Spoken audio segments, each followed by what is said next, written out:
Chapitre 026 Religion pour les Athéniens. Voici l'allégorie religieuse que les Maphiélis créèrent pour les Athéniens. Au commencement, il y eut le Maître.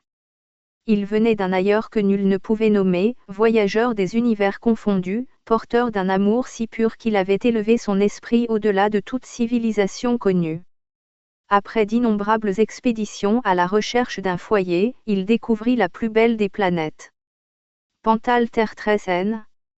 Mais cette planète, bien que parfaite pour toute autre forme de vie, lui était interdite. Un virus ancien, incontrôlable, vivait en lui. Un mal qui ne détruisait pas le corps, mais souillait lentement l'âme, attiré par la violence, la haine et la domination. Plus le maître demeurait parmi les habitants de cette planète, plus son âme pure risquait de se transformer en ce qu'il avait toujours combattu. Connaissant la tentation, il refusa pourtant d'abandonner ce qui faisait sa grandeur, l'amour. Il refusa de céder son âme, même en échange d'un paradis terrestre qu'il avait cherché toute son existence, tout en refusant de l'abandonner également. À cette époque vivaient les âmes unies, première conscience de la planète. Le maître observa leurs instincts, leur manière d'aimer, de coopérer, de survivre. Il en fit le modèle d'une nouvelle espèce. Pour leur donner forme, il accomplit le plus grand des sacrifices, avec l'accord total de son fils, le maître offrit celui-ci en sacrifice pour obtenir les échantillons de chair dont il était nécessaire à la création des corps des Athéniens.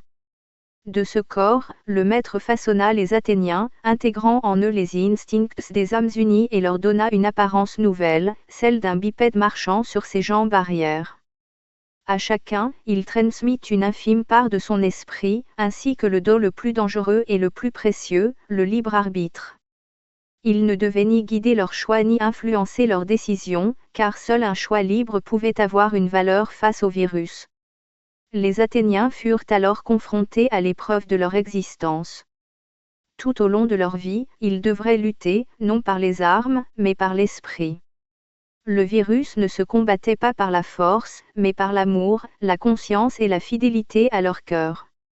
Chaque décision était un combat silencieux entre l'ombre et la lumière. Ceux qui, au terme de leur vie, préservaient leur âme rejoignaient le maître dans le vaisseau mère.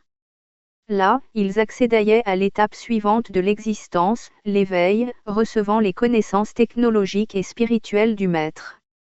Le jour venu, il reviendrait avec lui sur Pantale Terre très saine pour y vivre éternellement, libérés du virus. Mais ceux qui échouaient n'étaient pas condamnés. Ils renessayaient, recommençant la même vie depuis le début, parfois porteurs de fragments de souvenirs anciens, afin d'augmenter leurs chances lors de la tentative suivante. Ainsi, nul n'était perdu, mais chacun restait responsable de ses choix.